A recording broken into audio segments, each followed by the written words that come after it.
Hello students, आज की class में हम करने वाले हैं आपके पास मोल कंसेप्ट के कुछ रिमेनिंग टॉपिक्स जैसे कि scientific notation, precision and accuracy, significant figures and laws of chemical combinations. तो these all small topics we are going to discuss in today's class. तो सबसे पहले हम बात कर रहे हैं साइंटिफिक नोटेशन की। साइंटिफिक नोटेशन हमारे पास क्या होता है? साइंटिफिक नोटेशन बेसिकली हम यूज इसलिए करते हैं क्योंकि केमिस्ट्री में हमारे पास बहुत सारे टाइम इस तरीके का फिगर आ जाता है, नंबर्स आ जाते हैं कि 0.00000 बहुत सारे लगा करके आपको लिखने पड़ते हैं। अगर हम मान लीजिए एवोगाड्रोस नंबर की बात करें तो वो 6023 ऐसे करके आपके पास बहुत ज्यादा आगे तक जाएगा। तो इस तरीके की चीजों के लिए जैसे प्लैंक्स कांस्टेंट है, जैसे चार्ज ऑन अ पार्टिकल है जैसे प्रोटॉन या इलेक्ट्रॉन, उसके लिए हम क्या करते हैं, हम साइंटिफिक नोटेशन का यूज करते हैं। जैसे फॉर एग्जांपल आपके पास मान लीजिए स्पीड ऑफ लाइट है तो दैट इज 300000000, ठीक है। You have like 8 zeros metre per second. तो मैं बार बार इसको इस तरीके से लिखूंगी तो इससे बेटर क्या है हमारे पास कि हम इसको आपके पास साइंटिफिक नोटेशन में लिखते हैं। साइंटिफिक नोटेशन होता है आपके पास एक डिजिट टर्म हो इनटू 10 की पावर कुछ एक्सपोनेंशियल नंबर हो कि आपके पास n जो होता है ये कोई पॉजिटिव या नेगेटिव इंटीजर हो सकता है,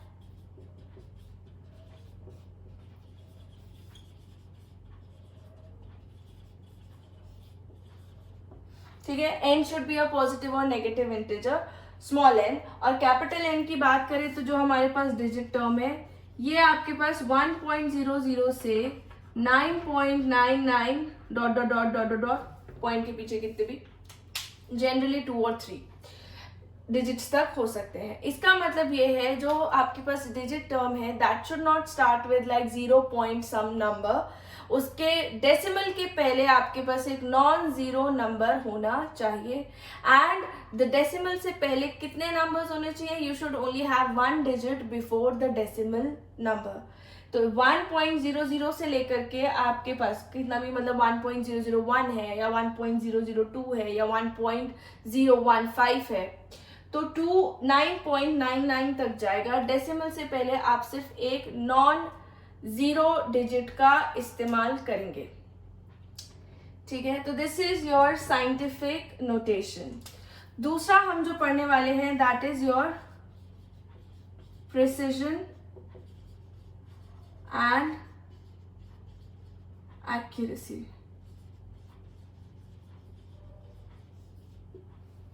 ठीक है। अच्छा, इसके एग्जाम्पल्स अगर आपको लिखने हो तो हम एवोगाड्रो नंबर को लिख सकते हैं 6.022 इंटू 10 की power 23, that is Avogadro's number. अगर आपके पास चार्ज ऑन पार्टिकल है, इलेक्ट्रॉन पे चार्ज कितना होता है -1.602 इंटू 10 की पावर -19 कूलम, ठीक है। अगर आपको मास ऑफ इलेक्ट्रॉन लिखना है तो आप लिख सकते हैं 9.1 इंटू 10 की पावर -31 kg। तो ये सब हमने साइंटिफिक नोटेशन में दे रखा है, charge, mass, Planck's constant, Avogadro's number, these things। अच्छा, now we are going to talk about what is precision and what is accuracy. Precision basically होता है हमारे पास अगर हमने किसी एक एक्सपेरिमेंट के 2 या 2 से ज्यादा वैल्यूज निकाल रखे हैं तो वैल्यूज एक दूसरे से कितने ज्यादा क्लोज है वो होता है हमारे पास प्रिसिजन। बट अगर वो आपके पास एक्चुअल वैल्यू से कितने पास में है दोनों, वो होता है हमारे पास एक्यूरेसी। तो precision is basically their closeness, जो भी आपने रीडिंग्स निकाली, it is not the closeness with the actual value, it is the आपने कितनी मेजरमेंट्स करी और कितनी मेजरमेंट्स वो एक दूसरे के क्लोज में है, वो हमारे पास प्रिसिजन होता है। और एक्चुअल वैल्यू से उनका क्लोजनेस इज बेसिकली एक्यूरेट, ठीक है।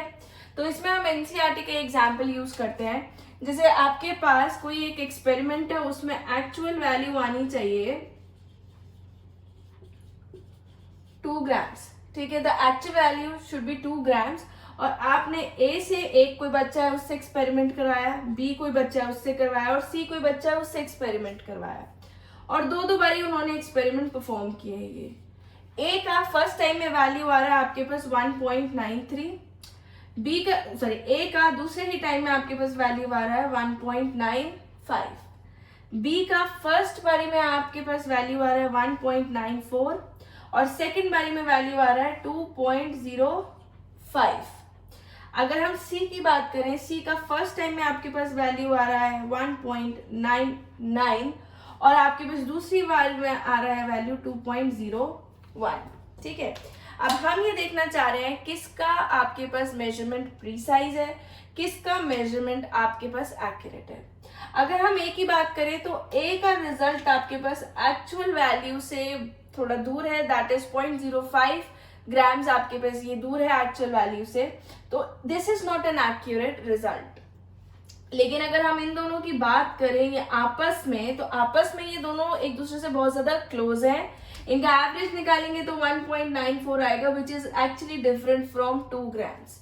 तो दिस वैल्यू, ये जो दोनों एक्सपेरिमेंट की दोनों वैल्यूज है ये एक दूसरे के आसपास में है, तो this is your precise result. ठीक है, अगर हम बी की बात करें, बी की वैल्यूज आपस में तो दूर दूर है और दूसरी बात एक्यूरेट भी नहीं है ये, क्योंकि इसका अगर आप एवरेज निकालेंगे 1.995 आएगा। सो ये रिजल्ट आपके पास 1.99 एंड 2.01, ये जो रिजल्ट है आपके पास, this result is not precise, क्योंकि आपस में दोनों क्या है, एक दूसरे के क्लोज नहीं है। दूसरी बात, इनका एवरेज भी आपके पास जो एक्चुअल वैल्यू है उतना नहीं है।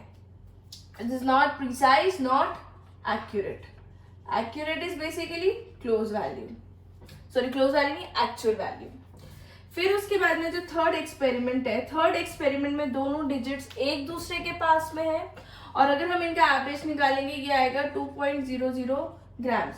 तो ये आपके पास दोनों चीजें हो गई, ये बोथ प्रीसाइज एंड एक्यूरेट। ठीक है, तो ये आपके पास प्रीसाइज भी है और ये हमारे पास एक्यूरेट भी है। So this is precision and accuracy. अगर हम बात करें तो precision is the closeness of the measurements with each other and accuracy is the relation with the accurate value. ठीक है, now we are going to study about the significant figures.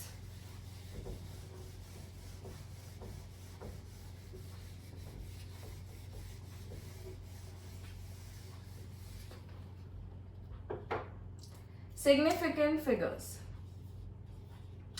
Significant figures basically हमको बताता है कि कितनी certainty वाली values आपके पास है, कि अगर आपके पास किसी भी तरीके का रिजल्ट लिखा हुआ है तो उसमें कितने सर्टेन रिजल्ट है कि किस वैल्यू पे आपको बिल्कुल श्योर है एंड किस वैल्यू पे आपको थोड़ा अनश्योरिटी है, कौन सी चीज आपके पास अनसर्टेन है। Although both of them are significant to you, but they are telling कि विच वन इज लाइक कि किस पे आपको लाइक ये तो बिल्कुल ठीक रिजल्ट है और इसमें थोड़ा सा प्लस माइनस का इफेक्ट आ रहा है। जैसे फॉर एग्जाम्पल हमारे पास कोई सपोज चीज है 14.7 ग्राम्स। ठीक है, तो इसमें हम क्या मानेंगे भाई 14 ग्राम तो वो होगा ही होगा। 0.7 ग्राम जो है इसमें थोड़ा लमसम वाला इफेक्ट आ सकता है कि भाई 0.8 भी हो सकता था, 0.6 भी हो सकता था, हमने 0.7 ले रखा है। तो this value is like your uncertain value and this value is certain value. इनका कॉम्बिनेशन हमारे पास ये सिग्निफिकेंट फिगर्स हैं, because they are basically helping you out in calculating या मेजरिंग या फिर टू हैव एन आइडिया कि किसी भी इस चीज का वेट करीब करीब आपके पास कितना होगा। तो significant figures are basically the digits which are giving you the certain value, the uncertain value, that। ठीक है, मोस्टली दी सर्टेनिटी से कौन सी कोई चीज बता सकते हैं, सर्टेनिटी कौन बता सकते हैं, दैट इज सिग्निफिकेंट फिगर्स। अब ये सिग्निफिकेंट फिगर्स हम निकालते कैसे हैं, like number of significant figures आप कैसे फाइंड आउट करते हैं किसी एक पर्टिकुलर गिवन नंबर के अंदर, एक पर्टिकुलर गिवन वैल्यू के अंदर कितने सिग्निफिकेंट फिगर्स हैं, ये हम कैसे निकालते हैं। So for these we have some set of rules कि आपके पास सिग्निफिकेंट फिगर्स आप किस तरीके से निकालेंगे। सो जैसे पहला रूल हमारे पास ये कहता है कि आपके पास जो भी नॉन जीरो नंबर्स हैं किसी भी एक वैल्यू के अंदर, they will be considered as significant figures. ठीक है, तो जो non zero numbers are significant. ठीक है, जैसे अगर आपके पास कोई वैल्यू दे रखी है 101, तो इसके अंदर सॉरी 1 2 3, तो इसके अंदर सिग्निफिकेंट फिगर्स आपके पास कितने हैं? 3। इस नंबर के अंदर यू हैव 1 2 3 के अंदर आपके पास 3 सिग्निफिकेंट फिगर्स हैं। अगर आपके पास मान लीजिए ऐसे दे रखा है कि 2794, इसके अंदर कितने सिग्निफिकेंट फिगर्स हैं आपके पास? 2794 के अंदर ग्राम हो, ml हो, suppose we are taking this as ml, ठीक है, एंड दिस एज ग्राम्स। तो इसके अंदर कितने सिग्निफिकेंट फिगर्स हैं? You have like 4 significant figures. ठीक है, दूसरा होता है आपके पास zeros before the non zero number और the decimal are not significant figures। ठीक है, अगर आपके पास जो नॉन जीरो नंबर है एंड लिख दीजिए इसको, and the decimal and are not significant figures, यानी कि जैसे अगर मैं लिख रही हूं 0049, इसमें सिग्निफिकेंट फिगर्स हमारे पास कितने हैं? 2। नॉन जीरो नंबर से पहले आने वाले, before the non zero number, आपके पास जो जीरोज आ जाती हैं, they are not significant figures. ठीक है, अगर मैंने ऐसे लिखा होता है 0.049, तो ये भी मेरे पास जो जीरोज है, जो पॉइंट से पहले आ गया या जो नंबर से पहले आ गया, they are not significant figures. तो इसमें भी हमारे पास सिग्निफिकेंट फिगर्स कितने होंगे? 2। 0 before the non-zero number and the decimal are not significant figures। तो नॉन जीरो नंबर से पहले आने वाले और डेसिमल के भी पहले आने वाले, अगर ये हमारे पास होता 0.49, तो भी इसमें सिग्निफिकेंट फिगर्स कितने हो जाते हैं हमारे पास? 2। ठीक है, next we are going to talk about zero on the RHS of the decimal are significant। मतलब आपके पास जो डेसिमल के पीछे आने वाले जीरोज हैं वो हमारे पास सिग्निफिकेंट नंबर्स में आ जाएंगे। जैसे फॉर एग्जाम्पल अगर हम बात करें, like if we are talking about 123.00, ठीक है, तो इसमें हमारे पास सिग्निफिकेंट फिगर्स कितने हो गए? यू हैव 5 सिग्निफिकेंट फिगर्स, क्योंकि 0.00 आपके पास डेसिमल से पीछे आ रहे हैं ये। अगर आपके पास हम इसी एग्जांपल में ले, लाइक वी आर टेकिंग 0.00490, अब इसमें ये जो जीरो लगा हुआ है ये डेसिमल के RHS साइड पे लगा हुआ है, एंड ऑल्सो आपके pass on the right hand side of the non zero number है। जैसे इसमें हमने बात करी थी, आपके पास नॉन जीरो नंबर से पहले आने वाले zeros are not considered as your significant figures. अच्छा, यहाँ पे आपके पास right hand side of the decimal तो आ रहे हैं, सिर्फ right hand side of decimal पे, and on the RHS of the या बिहाइंड दी जो भी नॉन जीरो नंबर है। तो इसके सिग्निफिकेंट फिगर्स हो गए आपके पास 3। This and this will be considered as significant figures. तो इसे लिख लीजिए, and behind non zero number. ठीक है, so this will be having 3 significant figures. Next rule आप लिख लीजिए, zeros in between a significant 2 significant numbers are basically significant figures। ठीक है, तो इसमें हम नेक्स्ट रूल जो लिखने वाले हैं, zeros between 2 significant figures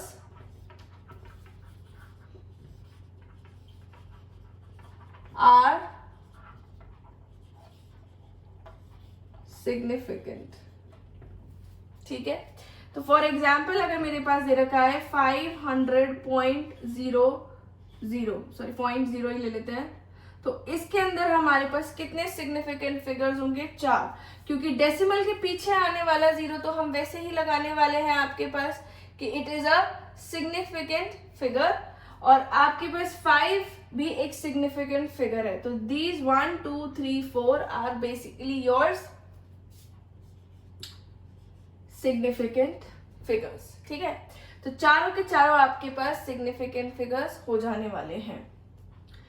now the fifth rule that we are going to write कि अगर आपके पास डेसिमल नहीं होता है, ठीक है, like if you don't have like decimal और आपके पास एक नंबर है, तो zeros following a non zero number and like they are not having some decimal, they are not considered as significant numbers. ठीक है, तो zeros following a non-zero number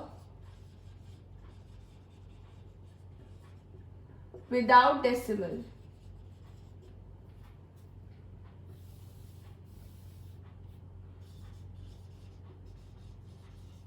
are not significant.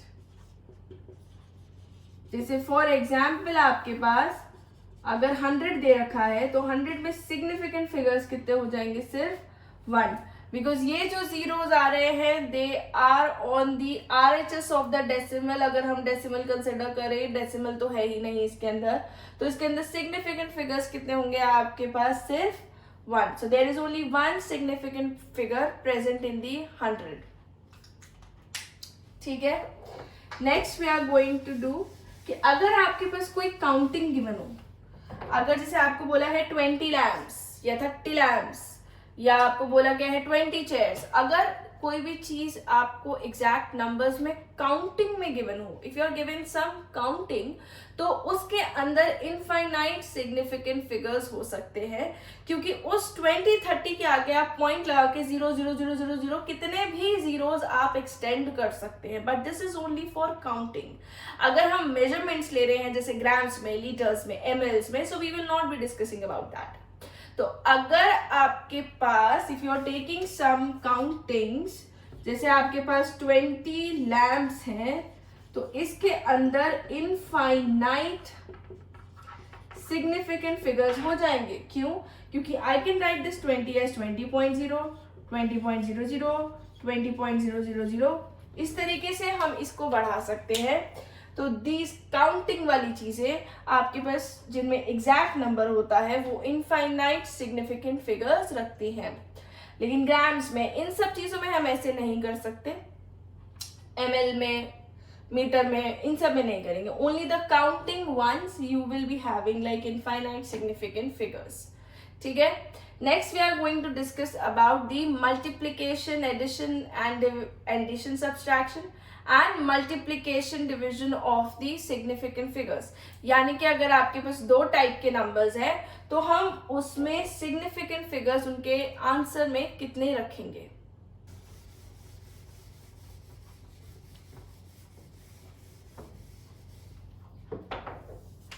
So now we are going to see कि अगर आपके पास addition and subtraction करना है आपको,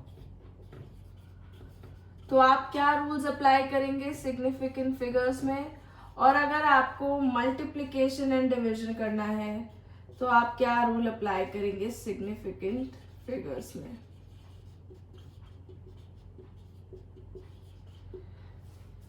ठीक है, अगर हमें ये सारी चीजें करनी है तो हम क्या करेंगे। अगर आपको एडिशन एंड सब्सट्रैक्शन करना है तो हमें ये ध्यान रखना है कि आपके पास डेसिमल के पीछे उतने ही सिग्निफिकेंट फिगर्स होने चाहिए जितने आपके पास सबसे कम सिग्निफिकेंट फिगर्स जिसके हैं डेसिमल के पीछे उस नंबर में है।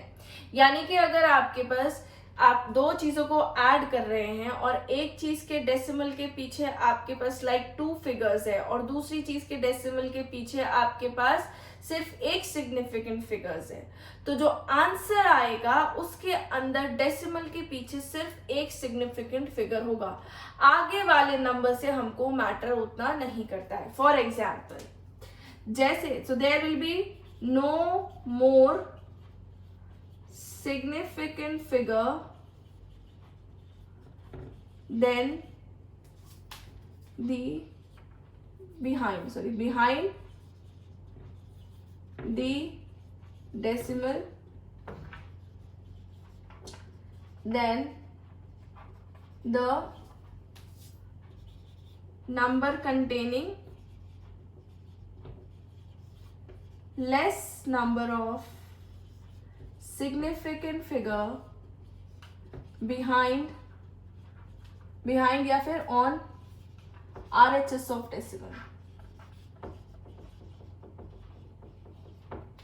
ठीक है, अगर आपको RHS of decimal के ऊपर देखना है, फॉर एग्जाम्पल अगर मान लीजिए मैं करना चाह रही हूँ कि 10.08 है और मैं इसमें ऐड करना चाह रही हूँ सपोज 2.1, ठीक है, this is what I am going to add.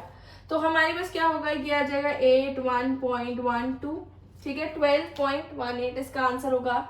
लेकिन ये वाला जो नंबर है इसमें डेसिमल के पीछे मेरे पास सिर्फ एक सिग्निफिकेंट फिगर है, तो जो मैं आंसर है उसको राउंड ऑफ कर दूंगी and the answer will be rounded off as like 12.2। ठीक है, ये वाला राउंड ऑफ करने का लॉ आपको जनरली पता ही होगा कि अगर हमारे पास जो राउंड ऑफ करना होता है, अगर आपके पास नंबर 5 से बड़ा होता है तो राउंड ऑफ करके पहले वाला नंबर एक डिजिट प्लस हो जाता है। अगर आपके पास नंबर 5 से छोटा होता है तो जो नंबर प्रेजेंट होता है वो ही होता। तो अगर मान लीजिए मैं ऐसे कर रही होती कि ये 10.04 प्लस 2.1 करती मैं, तो ये 12.14 आ जाता। तो इसको अगर मैं राउंड ऑफ करती, क्योंकि मुझे significant figures right hand side पे उतने ही चाहिए जितने लेस नंबर में है, number containing then the number containing less number of significant और the no more significant behind the on the RHS, मतलब then the number containing less number of significant figures. तो 0.1 वाला जो है हमारे पास it has less number of significant figures, तो मैं अगर इसको राउंड ऑफ करूंगी तो ये कितना आ जाएगा 12.1। ठीक है, अगर जो नंबर आपके पास ये होता 5, तो अगर ये 5 होता तो 5 सिर्फ उस कंडीशन में चेंज होता है, यानी कि 10.05 अगर मैं ऐड करती 2.1 में तो 12.15 आता। 5 अगर आपके पास हो तो आप राउंड ऑफ इस तरीके से करते हैं, अगर 5 से पहले वाली डिजिट अगर आपके पास ऑड है तो वो एक नंबर बढ़ जाएगी, तो ये तो हो जाता हमारे पास 12.2। ठीक, लेकिन अगर मैं करती 10.05 प्लस 2.2 तो या था मेरे पास 12.25, इस केस में ये 12.2 ही रहता। अगर 5 से पहले वाला नंबर आपके पास इवन नंबर होता है तो उसके अंदर कोई चेंज नहीं आता राउंड ऑफ करते टाइम। अगर 5 से पहले वाला नंबर आपके पास ऑड नंबर होता है तो वो एक नंबर बढ़ जाता है राउंड ऑफ करते टाइम। अगर इसमें भी मेरे पास 2.1 में भी मेरे पास 2 सिग्निफिकेंट फिगर्स होते तो आंसर में भी मेरे पास 2 सिग्निफिकेंट फिगर्स आ रहे होते, तो ये राउंड ऑफ करके 12.2 हो गया था। ठीक है, सो नाउ यू नो कि राउंडिंग ऑफ हम किस तरीके से करते हैं, और अगर हमें एडिशन सब्सट्रैक्शन करना है तो हम क्या रूल फॉलो करेंगे कि जिस भी नंबर में आपके पास less number of significant figures on the right hand side of the decimal होगा, आंसर में आपको उतने ही नंबर ऑफ सिग्निफिकेंट फिगर्स लाने हैं।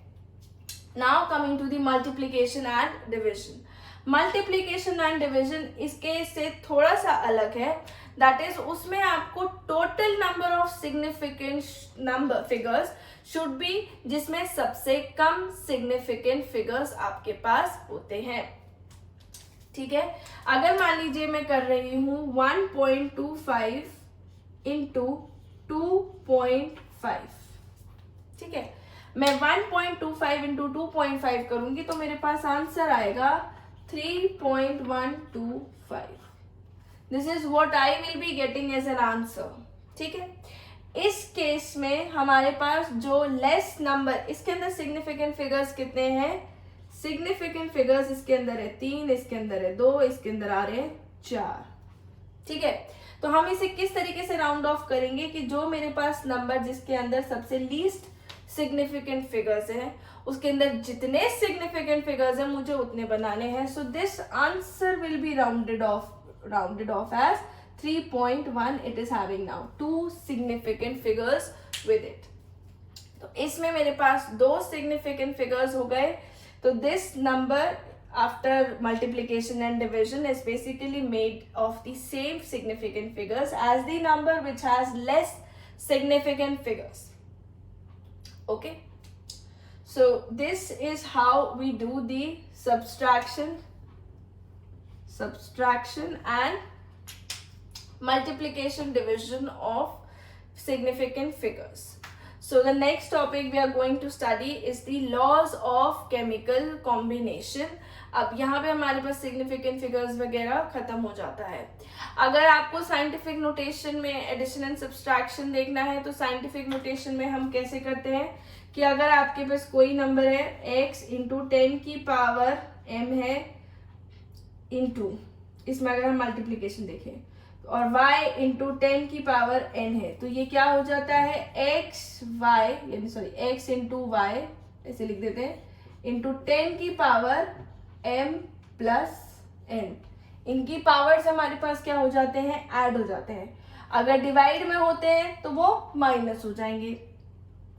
एडिशन करते टाइम अगर मेरे पास मान लो मुझे ऐड करना है 9.1 इंटू 10 की पावर -7 प्लस 2.2 इंटू 10 की पावर -8, तो ये दोनों नंबर डायरेक्टली ऐड नहीं होंगे, पहले मुझे इनकी पावर्स को क्या बनाना पड़ेगा, सेम। तो what I will be doing, 9.1 into 10 की पावर -7 प्लस 0.22 इंटू 10 की पावर -7। अब मैं इनको ऐड कर सकती हूँ, यानी कि 9.32 इंटू 10 की power -7 will be my answer. 10 की पावर 7 में कॉमन ले सकती हूँ। तो this is for scientific notation हमने डिस्कस किया है, not relating with the significant figures.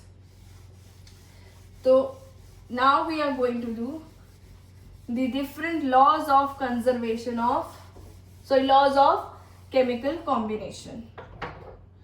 हम करने वाले हैं लॉज ऑफ केमिकल कॉम्बिनेशन। इसके अंदर हाँ हम कंजर्वेशन वाला यूज करेंगे law.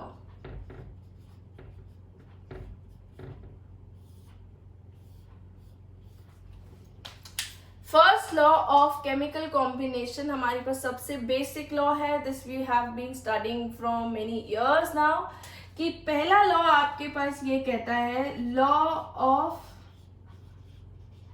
Conservation of mass.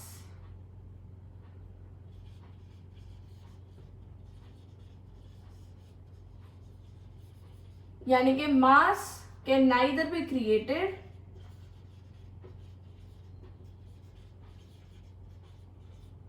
Not destroyed, ठीक है।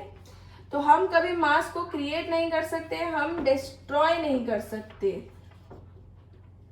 तो हम मास को क्रिएट नहीं करेंगे, डिस्ट्रॉय नहीं करेंगे, तो क्या होगा हमारे पास, जितना हम इनिशियली किसी रिएक्टेंट को या रिएक्टेंट्स को के जितने मास को हम लेकर के चल रहे हैं, हमारे पास प्रोडक्ट आइडियली प्रोडक्ट उतने का ही बनना चाहिए। मैंने आइडियली वर्ड इसलिए बोला है बिकॉज समटाइम्स जब हम रिएक्शंस करते हैं and most of the times we don't get result ideal result. जितना हमारे पास हम कैलकुलेट करके चलते हैं, जितना आना चाहिए थियोरेटिकली, उतना प्रोडक्ट नहीं आता है। That is only because of the human error.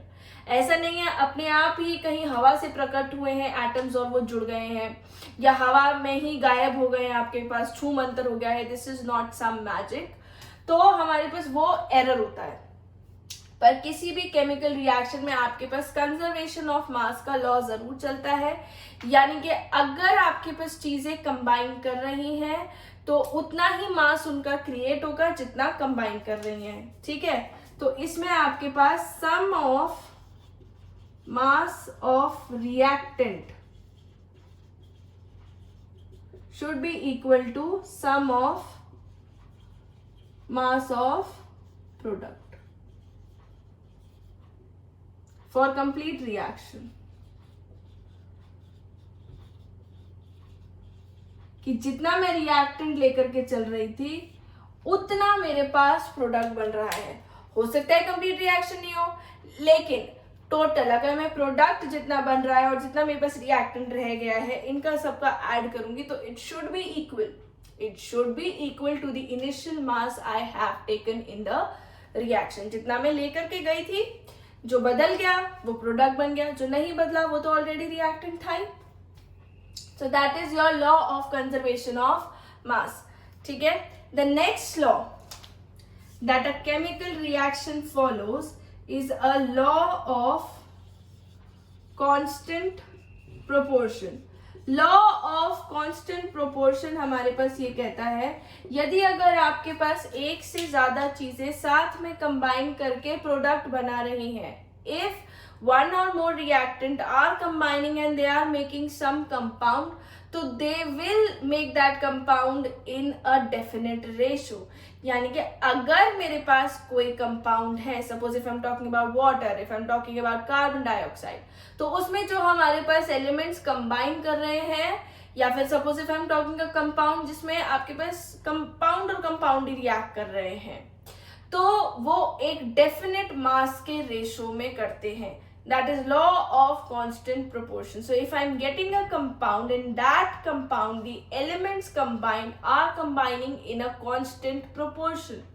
तो वो ही कंपाउंड अगर मैं डिफरेंट सोर्सेज से एक्सट्रैक्ट करूं तो मेरे पास वो ही रेशो ऑफ मास या रेशो ऑफ एटम्स आना चाहिए. फॉर एग्जाम्पल अगर हम बात करें CO2 की, CO2 में आपके पास कार्बन का मास होता है 12 इस टू मास ऑफ ऑक्सीजन होता है आपके पास 32, यानी कि बाय मास रेशो इनका कितना है 3:8. ठीक है, तो ये इनका मास का रेशो है. अब ये CO2 मैं कहीं से भी देखूं, मान लो मैं कार्बन और ऑक्सीजन को कंबाइन करके वो CO2 बना रही हूँ, हम जो एक्सहेल कर रहे हैं वो वाली CO2 है, या प्लांट्स जो ले रहे हैं वो वाली CO2 है. सारी CO2 के अंदर you will always be having only one carbon of atom and 2 atoms of oxygen. के कार्बन डाइऑक्साइड के अंदर कार्बन और ऑक्सीजन का बाय मास रेशो हमेशा ये रहता है. अगर हम H2O की बात करें तो इसमें 1:8 का आपके पास बाय मास रेशो रहता है, 2:16 यानी कि 1:8. अब वाटर जो है मेरे पास उसमें हमेशा मतलब मेरे पास 1:8 के प्रोपोर्शंस में हाइड्रोजन और ऑक्सीजन होंगे. इसका मतलब ये है अगर मैं ये वाटर टैप वाटर हो, सी वाटर हो, रेन वाटर हो, ग्राउंड वाटर हो, कोई भी वाटर अगर हम ले रहे हैं उसके अंदर आपके पास हाइड्रोजन और ऑक्सीजन वाटर बनाने के लिए इसी रेशो में कंबाइन करेंगे. तो the elements combined with each other to form some compound, या फिर कंपाउंड्स भी एक साथ अटैक कर सकते हैं, मतलब elements combined with each other to form compounds in a definite ratio या इन अ कांस्टेंट प्रोपोर्शन. ठीक है, तो इसे हम लॉ ऑफ डेफिनेट प्रोपोर्शन में कह सकते हैं या कांस्टेंट प्रोपोर्शन कह रहे हैं. ठीक है, so the third law is your law of multiple proportions. Law of multiple proportions मतलब प्रोपोर्शंस चेंज हो गए, और जब किसी भी एलिमेंट के प्रोपोर्शन चेंज हो जाएंगे तो आपके पास अलग तरीके का कंपाउंड बन जाएगा. तो in this law we are talking about कि आपके पास दो एलिमेंट कंबाइन कर रहे हैं, पर वो कंबाइन करने पे एक से ज्यादा टाइप का प्रोडक्ट बना रहे हैं. और जब वो ऐसा करते हैं तो आपके पास एक एलिमेंट जो सेम रहता है और एक एलिमेंट जो डिफर करता है. तो जो डिफर करता है एलिमेंट वो कुछ इस तरीके से डिफर करेगा कि उसका रेशो आपके पास ज्यादा बहुत स्मॉल नंबर्स के रेशो में होगा, उसका मास का रेशो बहुत स्मॉल नंबर्स में होगा. फॉर एग्जाम्पल जैसे हमारे पास हाइड्रोजन है, हाइड्रोजन बहुत बेसिक सेंस में हाइड्रोजन ऑक्सीजन के साथ कंबाइन करती है टू मेक H2O. इसमें रेशो इज 1:8 का, ठीक है। अगर हमारे पास हाइड्रोजन कंबाइन करती है ऑक्सीजन के साथ, इसमें आपके पास ऑक्सीजन कितना हो, इसमें आपके पास बन रहा है H2O2, ठीक है। ये आपके पास वाटर है, ये आपके पास हाइड्रोजन पेरोक्साइड है, ठीक। चेंज क्या हो रहा है इसके अंदर, ऑक्सीजन। ऑक्सीजन यहाँ पे कितने एटम है, 1 एटम। ऑक्सीजन यहाँ पे कितने एटम है, 2। तो रेशो इसका क्या है, 1:2 का। और मास के हिसाब से देखो, यहाँ पे कितना मास लग रहा है, 16 ग्राम। यहाँ पे हमारे पास कितना लग रहा है, 32 ग्राम। तो मास का भी रेशो हमारे पास ये रहेगा 1:2 का। तो जो आपके पास एलिमेंट सेम रहता है, उसके अलावा जो एलिमेंट चेंज हो रहा है, वो एलिमेंट चेंज होने वाला आपके पास स्मॉल रेशोज में होगा। तो oxygen in H2O is to oxygen in H2O2, ठीक है। दिस इज 1:2 के रेशो के अंदर है। तो जो चेंज हो रहा है वो स्मॉल रेशोज में चेंज होगा। This is your law of constant proportion, ठीक है। ऐसे ही आप देख सकते हैं, जब कार्बन डाइऑक्साइड बनता है और कार्बन मोनोऑक्साइड बनता है, दोनों में ही कार्बन और ऑक्सीजन कंबाइन कर रहे हैं एंड चेंज क्या हो रहा है, ऑक्सीजन। ऑक्सीजन एक में 1 एटम है, एक में आपके पास ऑक्सीजन 2 एटम है। तो जब वे दोनों कंबाइन कर गए तो आपके पास जो उनका रेशो आ रहा है चेंज होने का, दैट इज 1:2 का।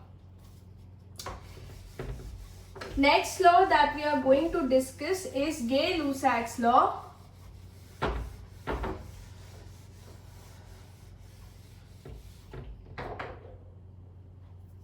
So the next law is Gay-Lussac's law of combination, ठीक है।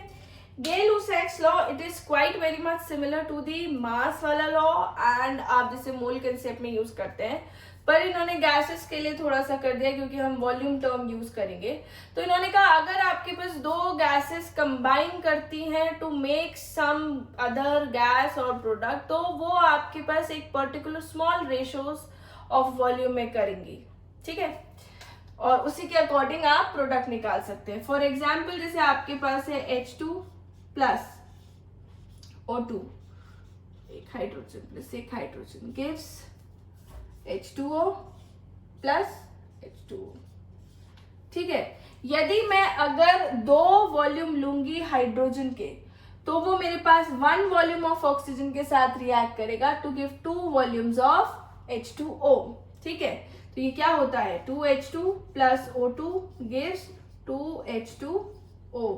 तो आपके पास जब गैसेस कंबाइन करती हैं टू मेक सम प्रोडक्ट, तो वो कुछ स्मॉल रेशोज में कंबाइन करती हैं और वो रेशो आप ना इन्हीं नंबर्स को ही कह सकते हैं।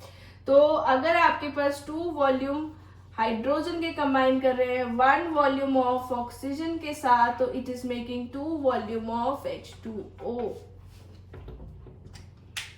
ठीक है। These coefficients basically, so this law is for gases और ये वॉल्यूम रिलेशन को निकालने के काम आता है। Now the last we are discussing is Avogadro's law. Avogadro's law is basically related with the mole concept, मतलब हम इसे मोल से रिलेट कर सकते हैं क्योंकि अब हम मोल पढ़ चुके हैं। अदरवाइज आप इसको जनरल डेफिनेशन से लिख सकते हैं कि अगर आपके पास कोई 2 गैसेस हैं and they are at same temperature and pressure के कंडीशंस, ठीक है। If we have 2 gases, gas A, gas B, इनका टेम्परेचर दोनों का सेम है, दोनों का प्रेशर आपके पास सेम है, तो अगर इनका इक्वल वॉल्यूम ले लूं मैं, तो number of molecules of A will be equal to number of molecules of B। तो इसको हम डेफिनेशन वाइज स्टेटमेंट में कैसे लिख सकते हैं, एवोगैड्रो ने क्या कहा है, equal volume of gases at same temperature and pressure. Equal volume of gases at the condition of same temperature and pressure contain same number of molecules, ठीक है। अगर आपके पास दो गैसेस हैं, उनका टेम्परेचर, प्रेशर, वॉल्यूम सेम है, तो दे will B containing same number of molecules. अब हम इसे मोल कंसेप्ट से कैसे देखें?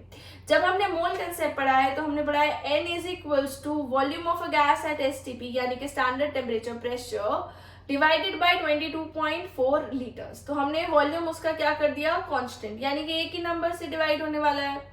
अब अगर हम ये कोई और कंडीशन लगा दें टेम्परेचर प्रेशर की, लेकिन दो चीजों का अगर हम टेम्परेचर प्रेशर सेम कर दें, तो जिस टर्म से वो डिवाइड होंगी वो हमारे पास क्या हो जाएगी, सेम टर्म से डिवाइड होना है। वॉल्यूम अगर दोनों का सेम है तो दोनों के नंबर ऑफ मोल्स क्या आएंगे आपके पास, सेम नंबर ऑफ मोल्स का मतलब होता है आपके पास सेम नंबर ऑफ मॉलिक्यूल्स। ठीक है, तो अगर आपके पास दो गैसेस हैं, if you have like equal volume of gases, any 2 gases और 3 गैसेस और 4 gases, equal volume of gases यानी कि वॉल्यूम भी सेम है, at same temperature and pressure will contain same number of molecules. This is what Avogadro's law is, कि equal volume of gases at the condition of same temperature and pressure will have equal number of molecules. तो अगर हम जैसे for example at STP देख रहे हैं, आपके पास number of moles होते हैं volume of gas at STP divided by 22.4। तो मैं दो गैसेस ले रही हूँ जो दोनों गैसेस मेरे पास STP पे है, और दोनों गैसेस का मैं वॉल्यूम सेम कर दे रही हूँ, तो दोनों का ही मेरे पास नंबर ऑफ मोल्स क्या आ जाएंगे, मेरे पास सेम, और नंबर ऑफ मोल्स मेरे पास क्या होते हैं, नंबर ऑफ मॉलिक्यूल्स का इंडिकेशन होते हैं। तो अगर मैं 2 मोल कह रही हूँ तो दोनों के अंदर आपके पास 2 मोल ऑफ मॉलिक्यूल्स होंगे, यानी कि 2 × 6.023 × 10⁻23 मॉलिक्यूल्स मेरे पास होंगे। So these are some different law of chemical combinations. Please try to read these things in the NCERT. Generally आपको ये किसी notes वगैरह में थोड़े कम मिलते हैं, तो इसे आप NCERT से भी पढ़ लेंगे, that is sufficient. So please try to do this part and do the questions of the significant figures given in your NCERT. ठीक है? So these were some terms that were left out in the mole concept.